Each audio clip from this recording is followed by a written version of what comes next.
Guys, nahuhulog siya. Matagal siya maghulog kasi ayaw naman. Nagsusuka siya guys, kawawa. Pasukain natin. Naputol siya guys. Yung iba hindi niya nasama sa putol. Ito din naputol. Isusukan niya na talaga yung buto niya pero hindi niya kaya. Part 1 to ha. Mag-like kayo para mapaiyak kayo. Tapos comment kayo na sure Pike para sure heart star.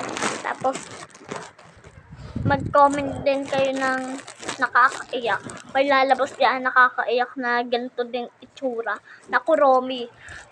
Mag-like na kayo at subscribe at comment at share. Bye! Bye!